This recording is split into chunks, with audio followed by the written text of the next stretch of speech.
Abonné nyonso ya 3XA production. Le quoi tu peux bino déjà rendez-vous ya numéro oyo na pokalo comme annonce na biso. Et puis c'est là bino lelo toé na Kinkole na cité ya Kinkole cité ba poisson na commune Nsele. Nous allons vous faire découvrir cette commune, plusieurs quartiers qui sont dans cette commune et la cité où notre ancien président Mobutu Sese Seko Wazabanga abandaki ya kotenir ba meeting na ye. Meeting oeza je vais vous montrer meeting oeza na mpanzo nazo kende sika banda kopesa na podium présidentiel na commune Nsele. Malheureusement podium wana et comment entouré na marché ya commune ya Kinkole. Et à droite Nabiso aussi, il y a la maison communale, il y a la commune de Nsele et pour faire découvrir Bino aussi Yango.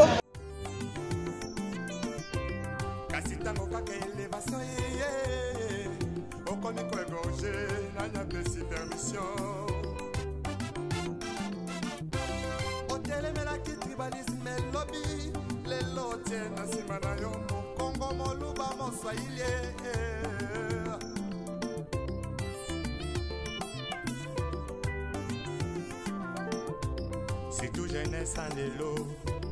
Balingue kaka qui banditisme. Pe bavi à kouta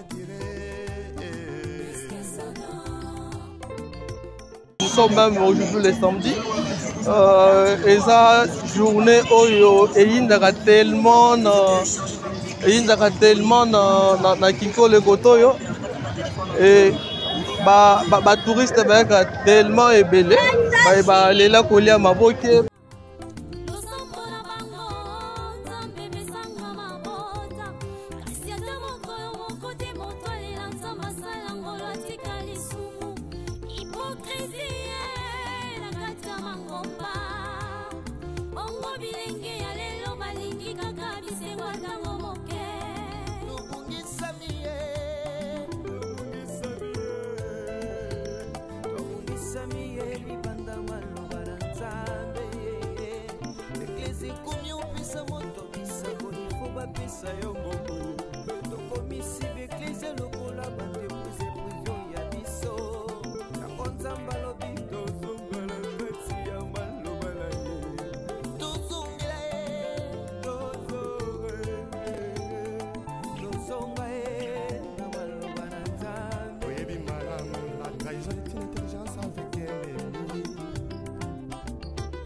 Sagesse avec un ennemi frère. Donc on m'a contrahi sans goût à la simao. Yesoyo, Yesu zambanayo.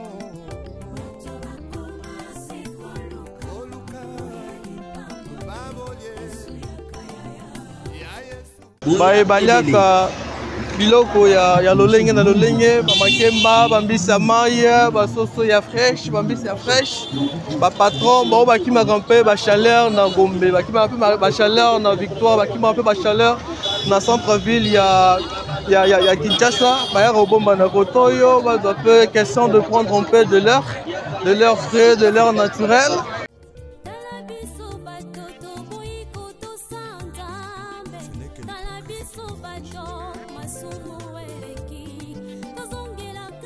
Cette cité, ça, cité Oyo, elle est beaucoup plus. Le président Mobutu a ça là qui pone ba pêcheur. Et c'est cette cité où ba pêcheur aussi ba venir, ba direction na ba combo ya bambisi. Net awa tout ça na venir Mboto.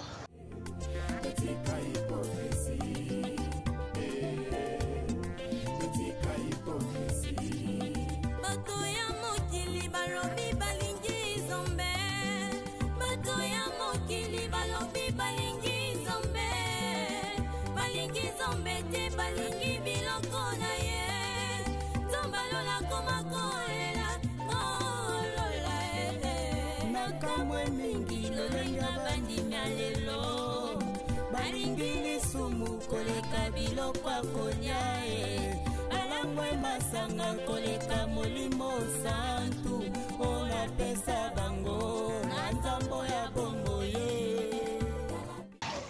Cette direction est que juste dans école Etiaou, nyonso batanga na école Etiaou, batanga na Kintwadi, tokolakisa bino encore lelo école Etiaou état nango ndenge koma, tokolakisa bino encore aujourd'hui, toujours na 3 examens production, état ya école Kintwadi ndenge epusana. Est-ce que bakozi bazwa soin nango bien ou bien ebeba toujours bino pe ba ebobima déjà libanda mboka na mikili ya poto école si les cas na école oyo moko ba école oyo eza na commune Nsele surtout na cité Kinkole oyo eyebani tellement ebele ya bana oyo batanga kuna. Je me rappelle encore na abbé oyo abandaki ya kopesa discipline tellement makasi abbé Ig Ndongisila azalaki abbé na paroisse Saint-Jacques, Saint-Robert, dans doyenné Saint-Jacques, na paroisse Saint-Robert aussi, voire même Saint-Nicolas. Je me rappelle hier, tant abandaki na okuta na ba élèves ato olongoli uniforme na nzela comme ça. Abbé wana je me rappelle akotambuso à genoux esika ozali ti esika ya kolinga okende kotika yo wana ye na moto na discipline na basango azolanda ba élèves sima. Voilà, nous allons avancer vers cette école là, école donc je peux appeler ça la première école catholique na commune Nsele, surtout na cité ya Kinkole. C'est Institut Cardinal Etiaou et puis Etiaou tout le monde le sait très bien. On a peut-être babosani aza parmi ba cardinal na biso na ville na République démocratique du Congo. Après Etiaou c'est le cardinal Laurent Mosengo Passigna qui a remplacé. Après Laurent Mosengo Passigna, il y a maintenant l'actuel cardinal Tozanae Fridolin Ambongo. Donc c'est la première école catholique. Là vous voyez c'est la sortie au sud de Yamanka Balibongo, il y a Nsele. Voilà.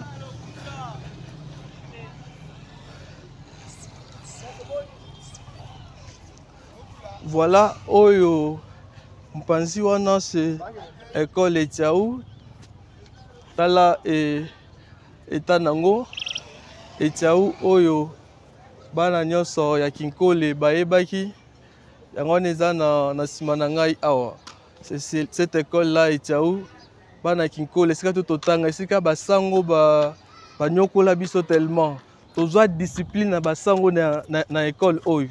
Dans l'école primaire EP1 et EP3 à Kinkole, nous avons écrit Mpanzi Kuna. Mais à niveau ya secondaire, na humanité, c'est Institut Etiaou, nous avons signalé Nassima. Donc nous allons voir un peu cette école, son état. Ça peut être aussi une bonne occasion, bino, ancien de cette école. Nesika Oyo.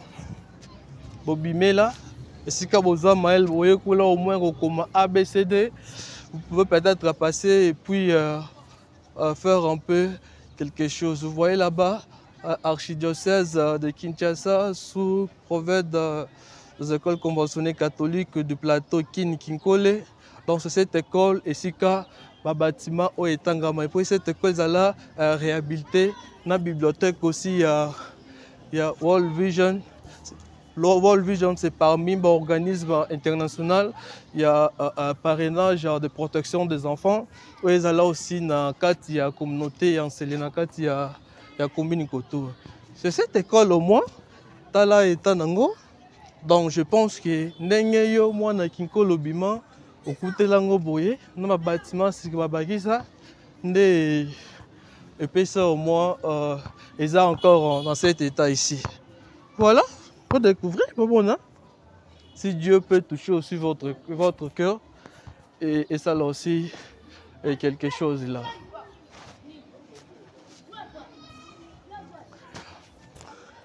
La clôture. Donc, vous allez essayer un peu de voir là-bas sur ma tête. Là, on a écrit Institut Cardinal Etiaou. Soit on pourra sortir et voir de l'autre côté.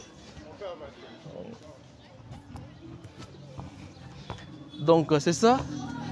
EP1, Oekenda Sango. EP3, Kinkole. Esiga Abe, Ige, Ndongisila. Nyokola, Nyokola. Pas que Nyokola, ma pesa discipline. Na ba jeune aujourd'hui, surtout là aussi dans la discipline, les gens aussi voient comment notre voiture est ça. C'est à cause de toute cette discipline. Il y a ma père Nabiso, il y a l'église aussi catholique, il y a cette discipline-là. Maintenant, nous allons avancer. Nous quittons déjà, nous sommes en train de quitter Institut Etiaou.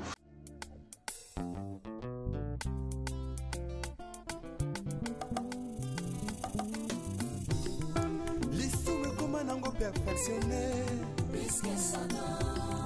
makambo toboya kilobi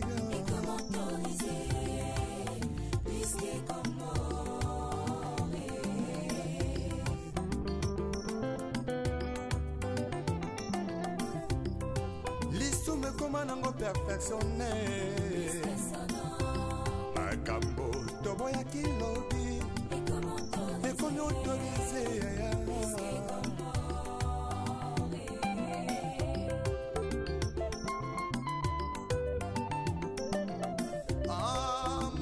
kobangolaka motema ye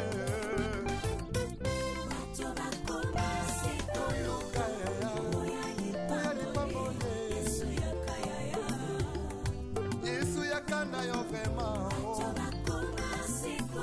koluka lipangoli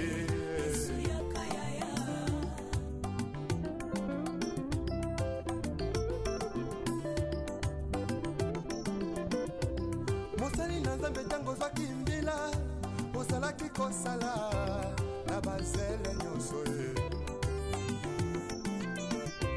kasi ntango kaka elevation yeye okomi koegorge nanyapesi permission otelemelaki tribalisme elobi lelo tie na nsima na yo mokongo moluba moswahili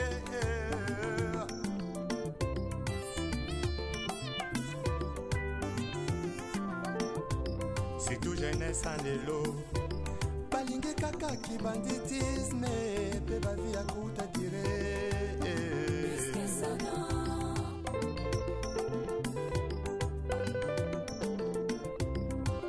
bamama ya lelo mingi na kati ya mangomba bilingi ya lelo mingi na kati ya mangomba losombo na bango nzambe bisanga libala losombola bango nzambe besanga mabota kasi ata mokolo moko te moto alela nzambe asala ngolo atika lisumu hipokrisie na kati ya mangomba bongo bilenge ya lelo balingi kaka bisengo ntango moke tobungisami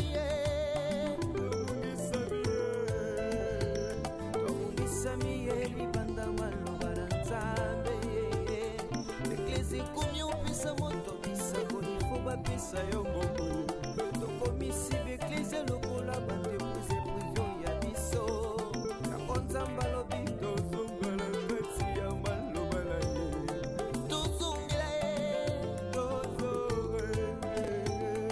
tozonga ye na maloba na nzambe oyebi malamu la trahison est une intelligence avec ennemi une sagesse avec un ennemi tokoma kotrahi sans kotala nsima o yesu oyo yesu zonga na yo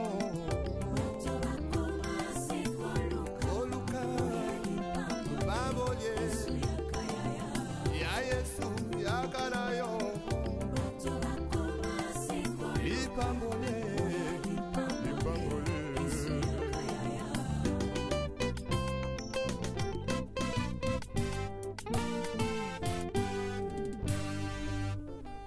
Les retours à la parole nous est tous demandés.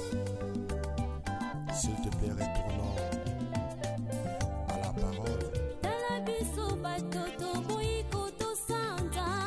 Ce n'est que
koleka biloko akolia balangwe masanga koleka molimo santu olapesa bango na nzambo ya bongo ye tala biso bato tokoliko tosanzambe tala biso bato masumu eleki tozongela kaka nzambe totika hipokrisie totika hipokrisie bosanene tokolaka mpona nino toyebi malamu bisoko bankoye tozongela nzakomba retournons tous à la parole retournons tous à la parole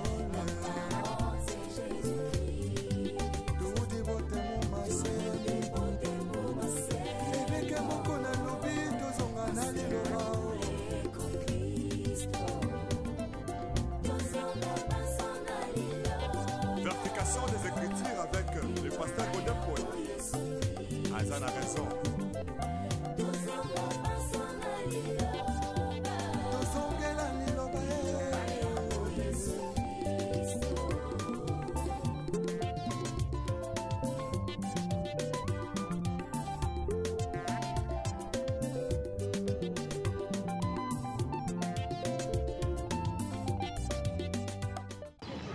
Tozo kitamena na libongo ya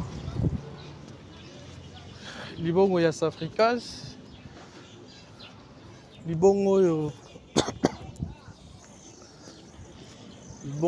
misaka aussi banzete belé banzete utaka bozomona devant nous mabaya libaya avec comme libaya ndete sika na komia wa uta d'abord na nzete wana euti na zamba bakati et na masuwa na nzela mai. Avec toutes ces poussières, nous acceptons pour vous faire découvrir toutes ces cités Kinkole. Donc au moneleki là yango nde bayaka maintenant bakati yango bamoksolango mabaya maintenant et de sala chaise ya bengaka ya divan ya aile mpanzi oyo tozali na bandako na biso même na poto il y a d'autres même oyo ezalaka même exporté na libanda ya mboka. Maintenant mabaya wana ça fait partie de la richesse ya mboka na biso Congo et RDC. Nous avons aussi de bois. Les bois là ce sont des arbres. Oh batu bakataka donc bakati ekoyaka ndenge eza wana te eye libaya ebimisi baplanche bachevron madrier yango mpe basalaka bazotongela bandako na biso, basala ba toiture ba maison, basala ba fenêtre même, ba porte aussi, de meubles aussi. Mabaya ya ba Afromosa, mabaya ya ba bois noir, mabaya ya ba bois rouge, mabaya tellement ya makasi. Je pense que ici nous allons un peu chercher à voir même d'autres témoignages, d'autres explications. Il y a des autres travailleurs qui ont expliqué sur moi, mabaya oyo. Il y a ma casse et que la koto ba modèle ba type mabaya oyo. Et puis encore moins mipanzi oyo ya mabongo pona koyeba libaya nini ya makasi oyo ya kosomba, libaya nini ya makasi oyo ya kokomande basa elombetu eza mbetu te ke olali papa mama bolali na mbetu bukani, libaya au moins oyo benga libaya ya makasi et puis durable eza aussi na longue durée. J'allais essayer un peu de voir quelques commentaires, quelques avis. Il y a Bamatelo pour Takuna dans le bon et puis Nambaye Andeko Bakongomani Oyo Batekara Bamabaya Kotoyo.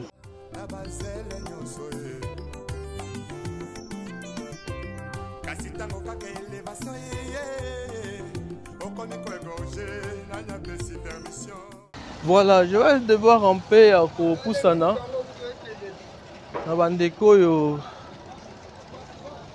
basalaka babimaka mabaya kotuna batekaka bamenga mpe otuna mabaya makasi kotoyo kozala mabaya ndenge bonde ba spécialiste.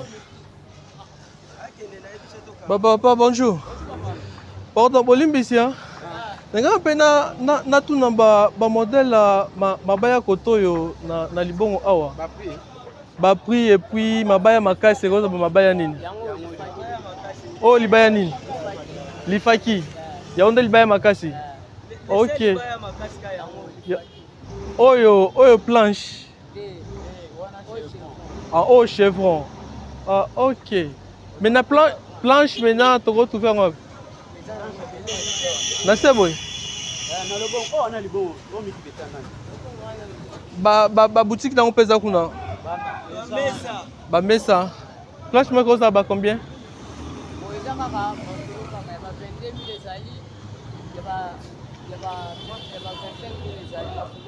Bah 22 000, 30 000 aussi. Donc bi lifaki.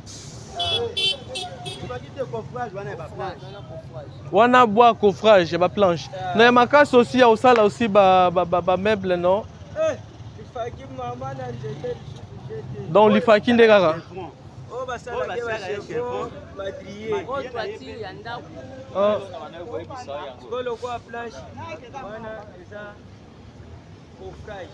Coffrage. Non, planche. Comment on appelle ça? Des décorations, il y a maison.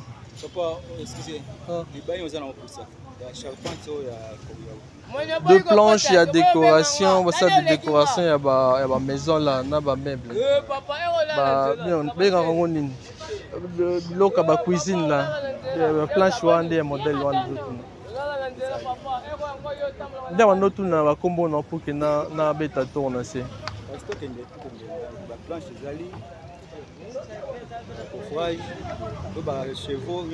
On va bien l'ifaki. L'ifaki c'est pour la charpente. C'est pour la charpente. Il y a le colon d'ako.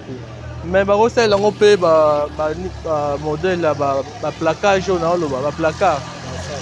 L'ifaki paye. Mais n'a pas l'ifaki à la msuni. Il y a makasi.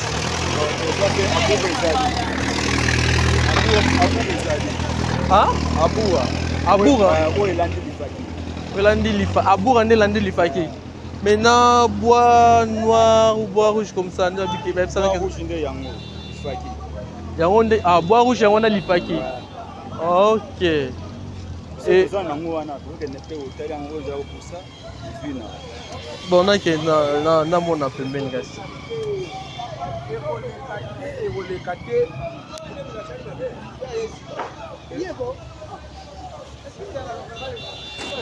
Maintenant, oyo neti lifaki wana planchement watia yango combien?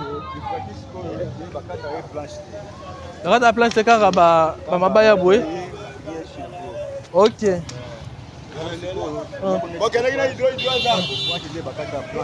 Oui.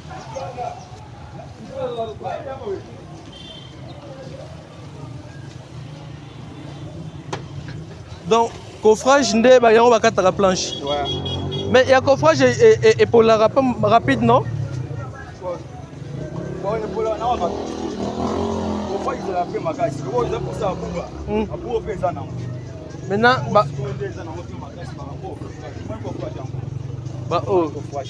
oh écoute banyama rapidement. Pardon?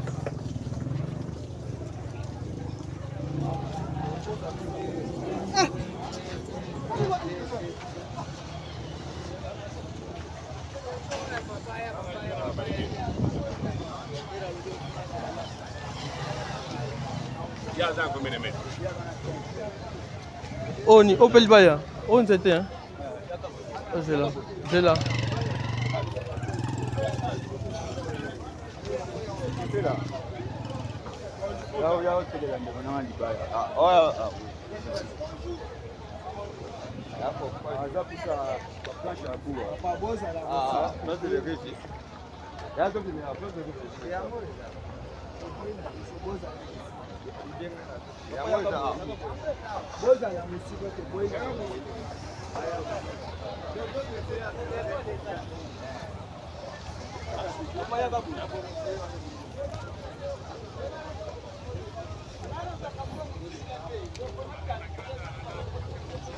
Et nakata poto.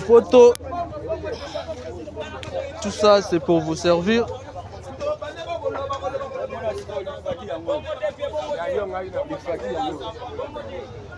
Pardon? On est l'ifaki. Ah, on l'ifaki. Bonjour. Oh, l'ifaki. Oh, le bandé. On va prendre les rives. Ah. Planche. Planche les rives, ce qui est bas. Coffrage. C'était. Dans un hôtel, on place les rives. Dans un hôtel, on boit des meubles. Dans un hôtel, on fait baba. Ah, on va vendre un bouillenga. Non, toi qui m'y est. Oh, non, combien? Mogo.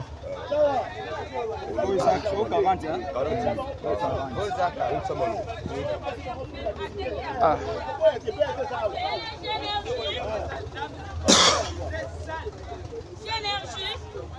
Ah. Bon, na tambola non. Yango na bika ya do na place ya wala bo yo Kenzo atambola non atala blo baba ya to solola yanga yango wana Kenzo yakimia na lingi te bakamba bambule masobo moni bonga Kenzo nini naketike pa bande kwana baba non, c'est là non.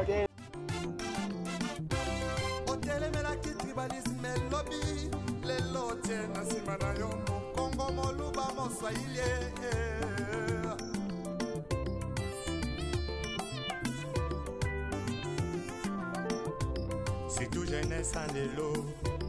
Balingue kaka qui banditisme, pe ba vie à kuta dire.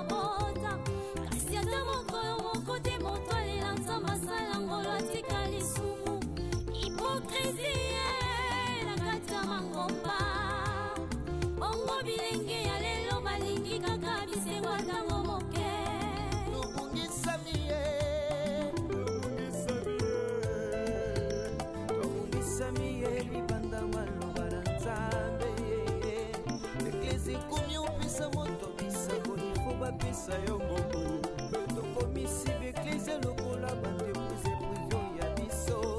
Na konzamba lobi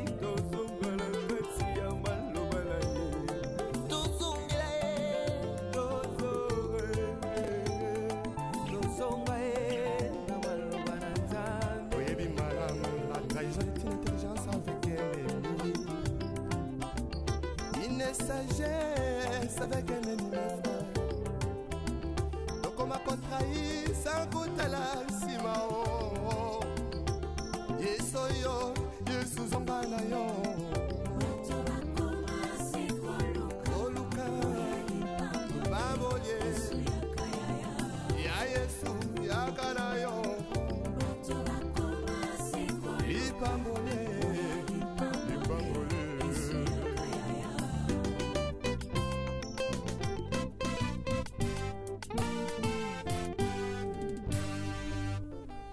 Les retours à la parole nous est tous demandés. S'il te plaît, retournons à la parole. Talabiso bato toboyi kotosanzambe. Talabiso bato masumu eleki.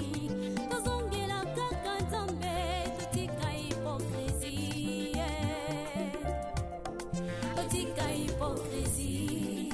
Talabiso bato toboyi kotosanzambe.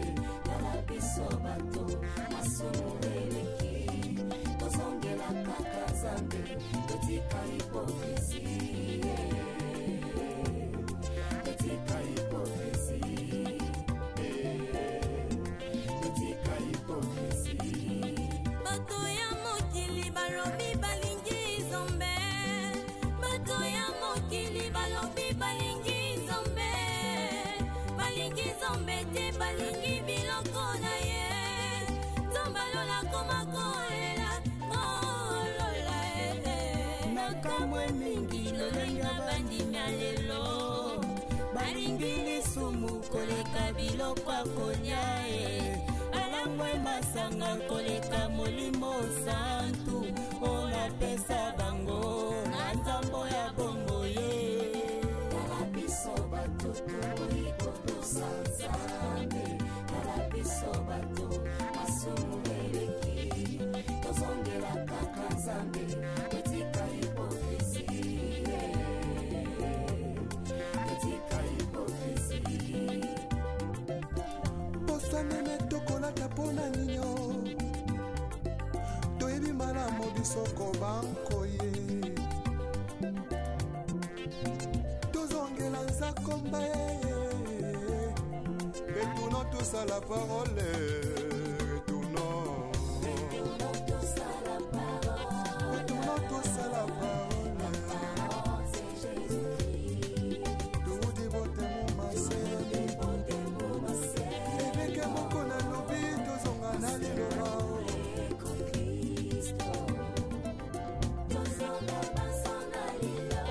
Vertication des Écritures avec le pasteur Godin Poe.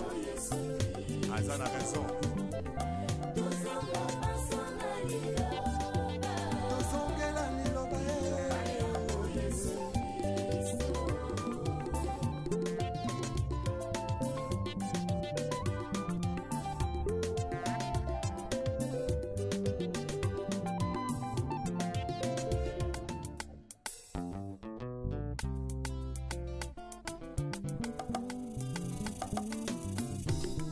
Lisumu koma nango perfectionné. Risque sonore. Makambo toboyaki lobi. Et comment autoriser. Risque comment.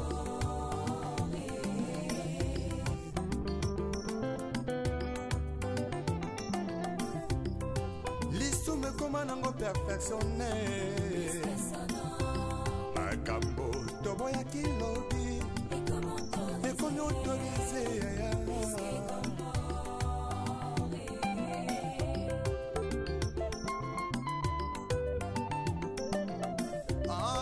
Masula kobangolaka motema ye. Bato bakoma Koluka ya. Oya lipambole. Yesu yakayaya. Yesu yakana yo vraiment. Bato bakoma sekoluka. Koluka lipambole. Yesu yakayaya.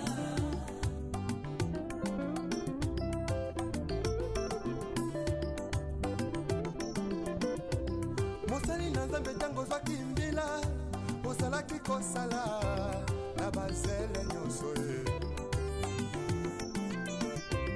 Kasi ntango kaka elevation ye mokoni koegorge nani apesi permission otelemelaki tribalisme elobi lelo tie na nsima na yo mokongo moluba moswahili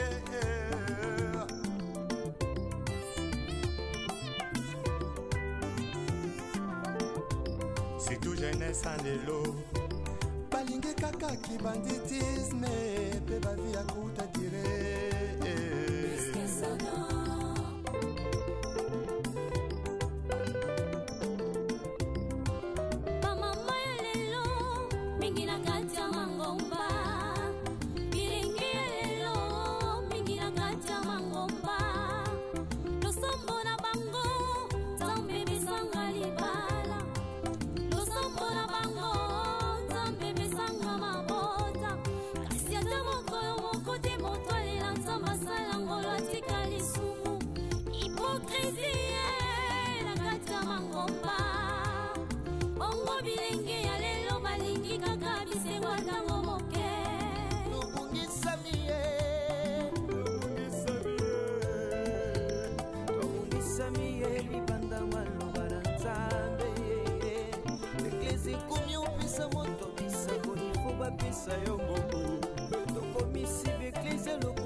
sagesse avec un ennemi frère.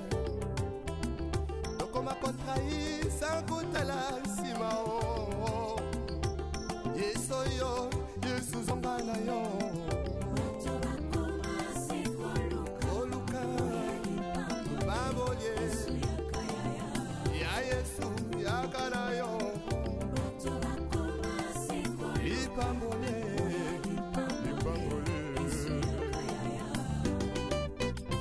Tout ça maintenant au niveau quartier Sikotra, toujours dans la commune d'Ensele.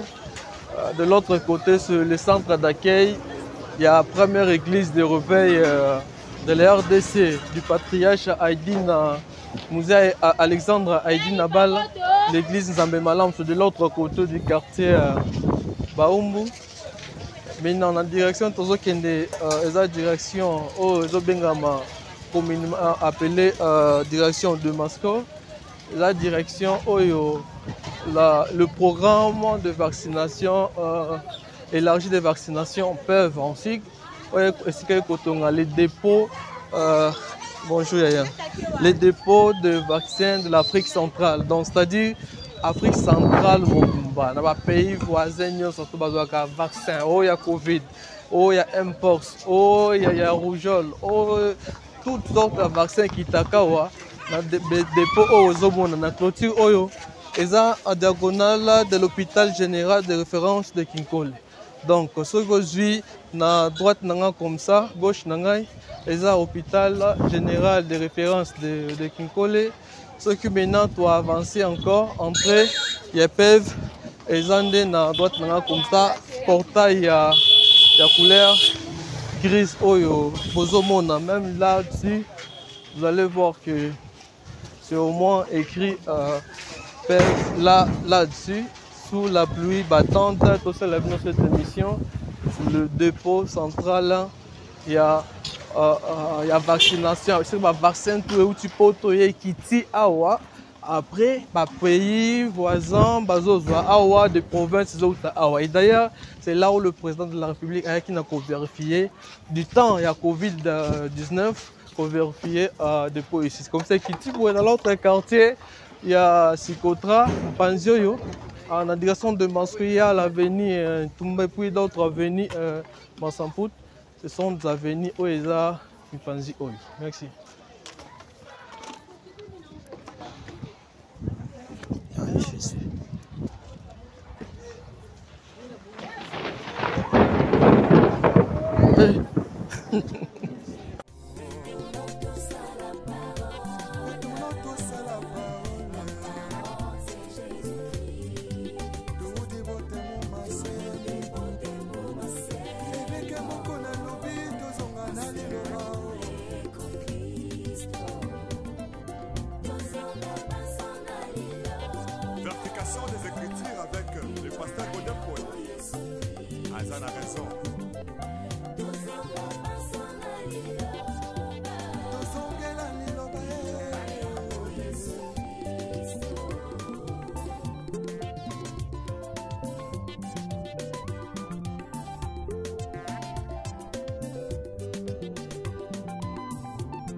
Voilà, très chers téléspectateurs de 3XA Productions.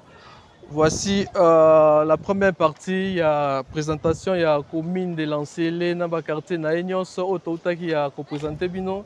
Touti na Libongo, il y a Kinkole, Tokiti na cité Kinkole, les universités.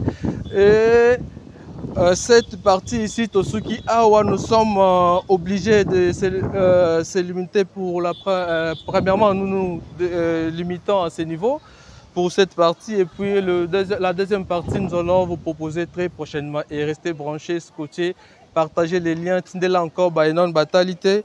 Et à la prochaine.